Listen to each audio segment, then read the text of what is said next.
All right, good morning. I'm going to try to explain what influenced my life and I guess from it, the politics I feel, which I admit is inevitably Eurocentric, but there's a lot of it that reflects a lot of culture that came with it. And that's basically four people that I think reflect that something that just speaks to me about science and technology and history and everything in between. And basically, that's simply that when you get certain things in a historical picture, or you get to see them in a historical idea or perspective. That's it, perspective. What you get is a feeling that it's really all happened before. The culture differs a little bit from here to there. Well, actually, greatly, but in a way, it's really the language and kind of the imagery a little bit. There's different ideas, and certainly a great vast difference of culture, but some of the causes and effects are remarkably similar, and you kind of see purpose in that. Not agency as anything supernatural, but a kind of naturalistic trend that seems to go through with some subtle variations, but seems to be playing on the same theme, more or less. And, well, that's basically that you get a feeling that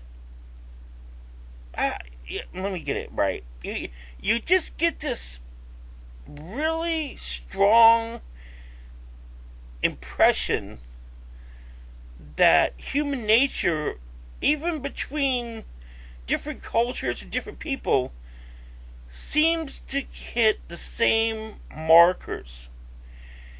And that's simply that as the understanding of the world goes along,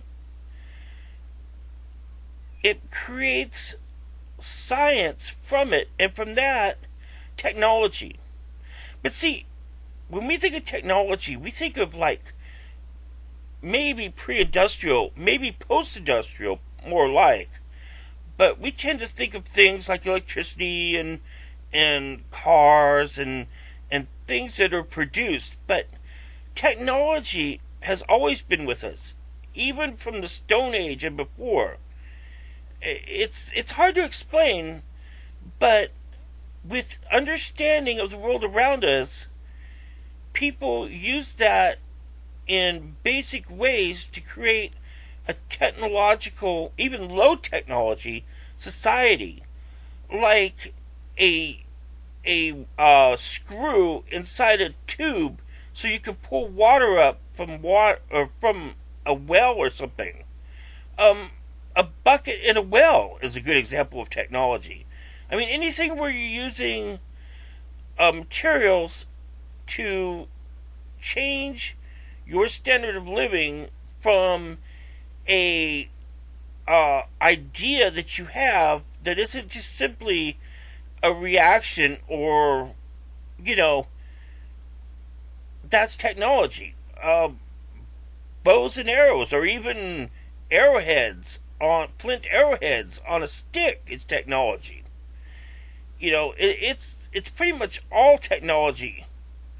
You can even say picking up a stick and using it is technology. Monkeys use technology. Apes and stuff, higher primates, they use sticks and stuff.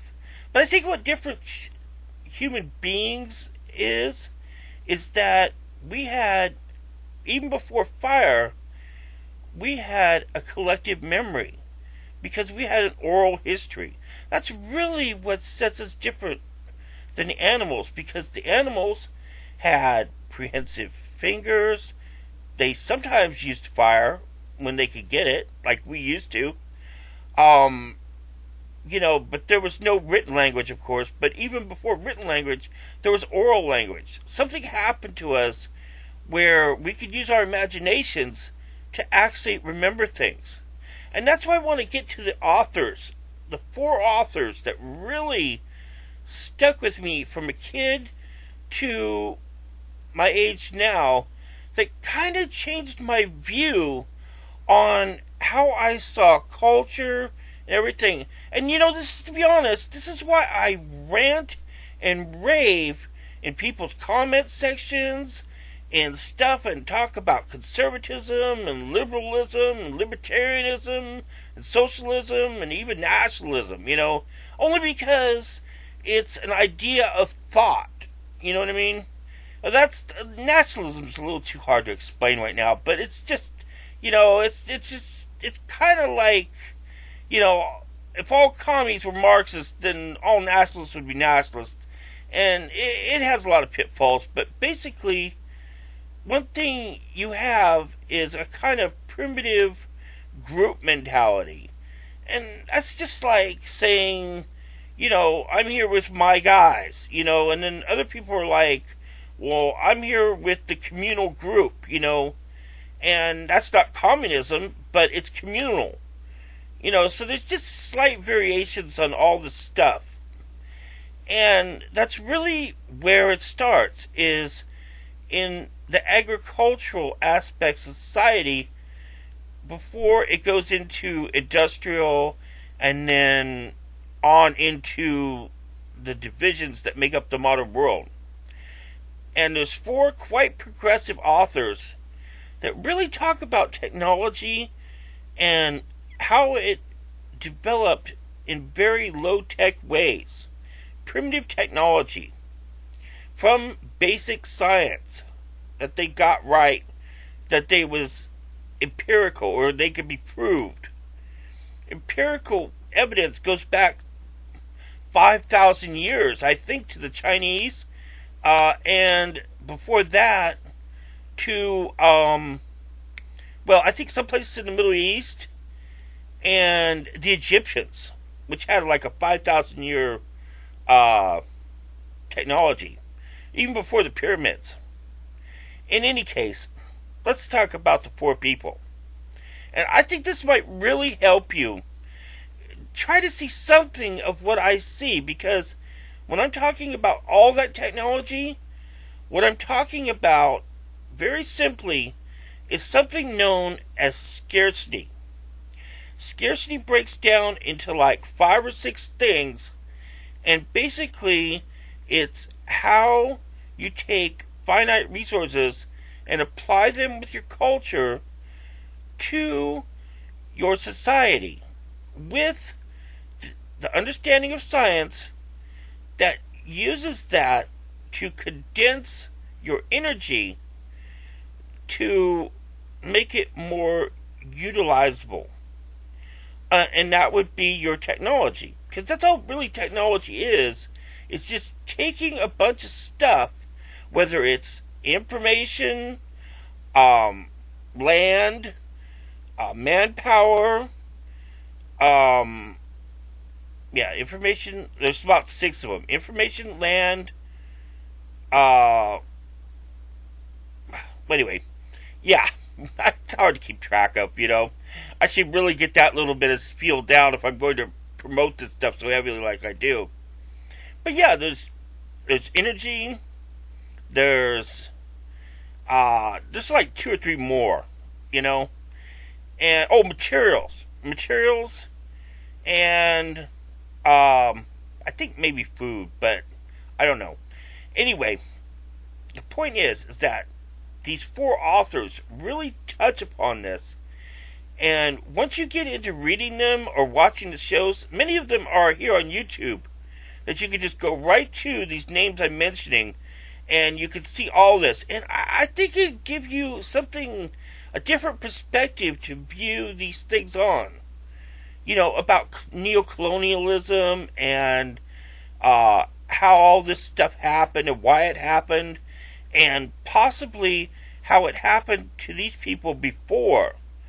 Because with the neocolonialism and stuff, a lot of the same stuff happened at almost the same way to the people that did the same thing. History always repeats itself. Always. So it's like you get to see that and you're like, oh, I get it, because it's the same thing. The Romans did it to the um, English, and well, the people that were native to the United Kingdoms, and all this other stuff with religion and other things happened in Europe, and then there was a thing with the Bible and the Jews and the Italians and Rome, and all that. Rome was like a biggie, and Greece was before that. So you had the things with the Jewish and the Greek and the Ottomans and all these other names that no one really, really equates with modern day stuff, like the Byzantine Empire and the Hittites and let me think of some ones that's not current, a ball and all these other things, right? Things that aren't around anymore. And basically, you get to see that it's just variations on a theme. Again and again. But what seems to change is the technology. The ideas that stuck and became communal and were shared. So let me tell you about these four authors. There was James Kustler, Kustler, and he did books like The Tragedy of Suburbia, The Long Emergency. Very good, very good. James Burke. Now that's pretty much says it all, right there. Even though it's kind of antiquated and it's a little bit, you could say, set in the 70s, and he's an Englishman and it's pretty much Eurocentric, but he's quite progressive. I first saw it on public television. And, and when you get to see that, you get to see how, well, one thing is called Connections, and the other books he has is called The Day the Universe Changed. And Connections is the show that you'll find on YouTube. Although I think Day the Universe Changed might be there too.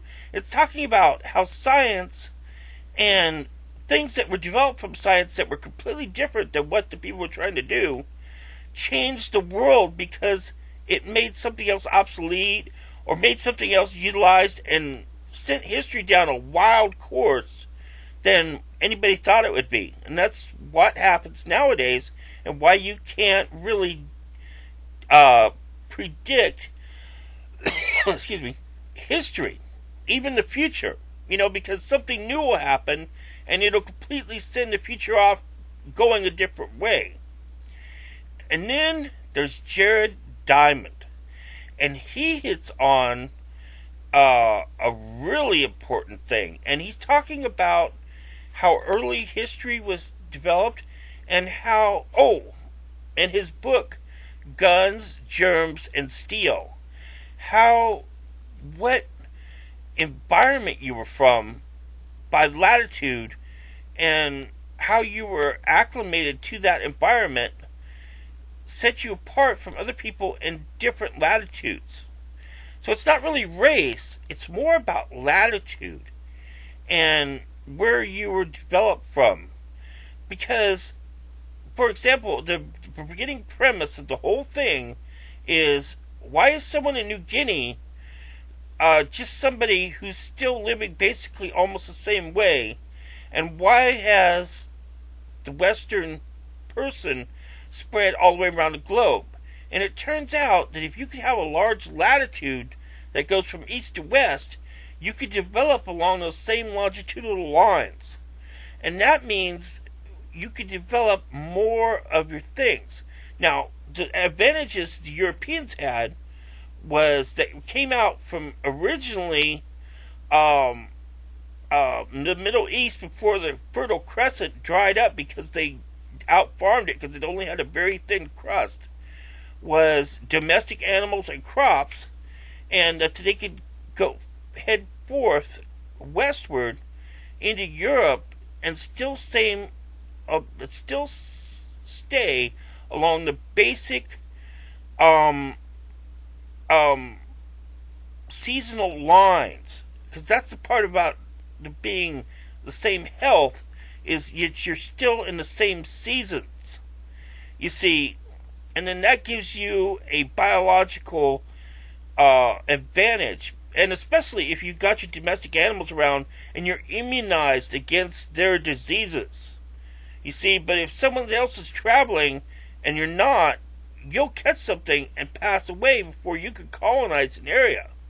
So that's a lot to do with gun, germs, and steel, and about the conquest of Africas and the Americas and everything like that, you see. Especially with shipping came around and organized religion. So that's that hook you were talking about. There's a reason for that hook, because there would have been a lot of different religions, although there would have been monotheism, or at least some kind of polytheism that was almost like a monotheism, if there hadn't been any Europeans.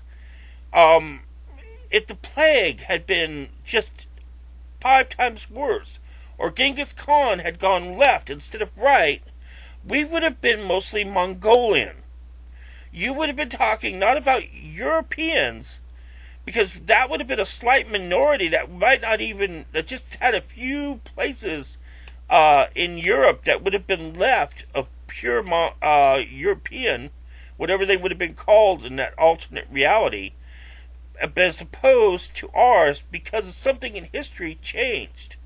Like the invasion might have gone a little bit, the Black Plague might have been a little bit more developed, because someone invented a boat that was a little bit more efficient, and trade actually prospered in like Constantine or something. You see? And then when you get to thinking like that, and see how technology and science affect history and opportunity, you get to see how some of these things start making sense along those lines. And that's really the point of it. You know, and then you're just waylaid by all this information that you're like, oh my gosh, this isn't about freaking this or that.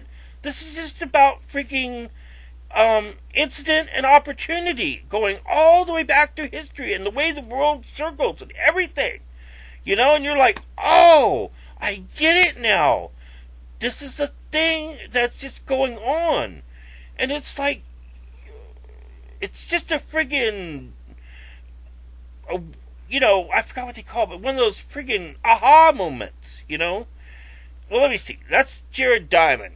Now, the last one is Carl Sagan, because I watched his series Cosmos, and I would check that out too, because although he doesn't go that much into it and talks about more about the future, he talks about a lot of good science foundationalism that was just came out in the 70s, and I think that is the epicenter of it.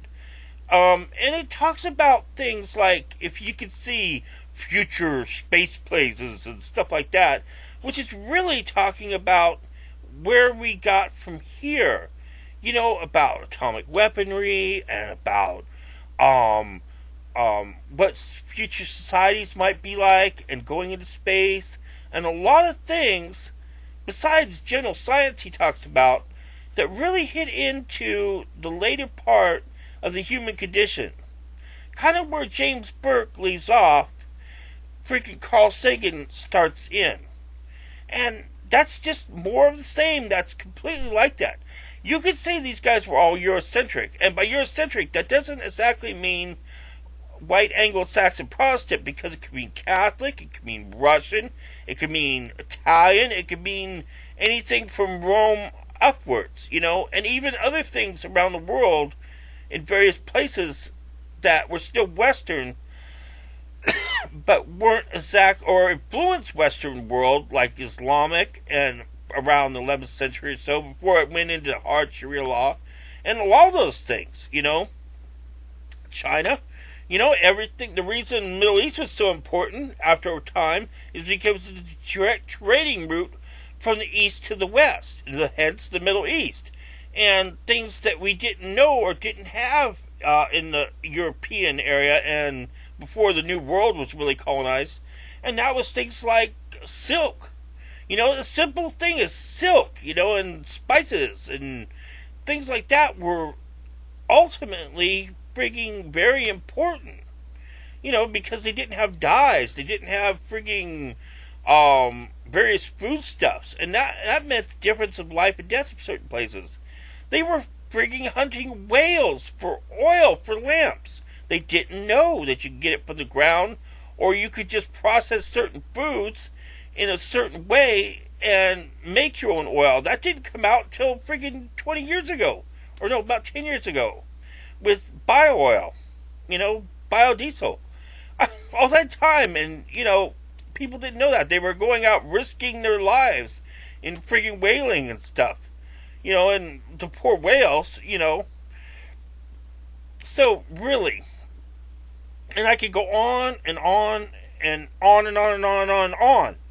And that's why it's so amazing, because it's not really about Eurocentricity, although it's definitely oriented like that, but it's really about seeing the cause and condition of the world around us to how we, as a whole of humanity, adapt to it by the conditions, by the nature of humanity within us.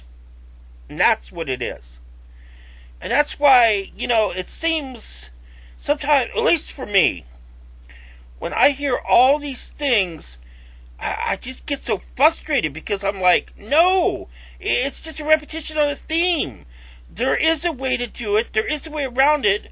All these things about, that's too Eurocentric.